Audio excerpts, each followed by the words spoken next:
SD secure digital cards.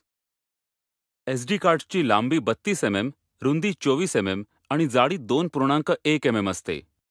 हे साधारणपणे design व आकाराने मल्टीमीडिया कार्ड्सप्रमाणेच असतात. SD कार्ड स्लॉट मल्टीमीडिया कार्ड्सकरिता देखील वापरता येते. मात्र SD कार्ड्सला 9 पिन कनेक्टर आणि 4 बिट डेटा बस असल्यामुळे त्याचा ट्रान्सफर रेट मल्टीमीडिया कार्ड्सपेक्षा अधिक असतो. SD कार्डला लॉक करण्यासाठी एक स्विच दिलेला असतो. यामुळे ॲक्सिडेंटल डिलिशनची शक्यता राहत नाही. माहितीच्या रक्षणाकरिता या कार्डमध्ये कंट्रोल सुविधा असते.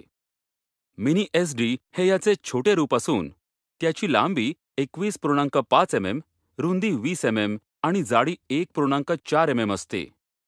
मिनी SDचे सर्व डिझाईन SD कार्डप्रमाणे असते, फक्त डेटा कपॅसिटी ही लहान आकारामुळे कमी असते. अडॅप्टरचा वापर करून mini SD card SD card स्लॉटमध्ये वापरता येते.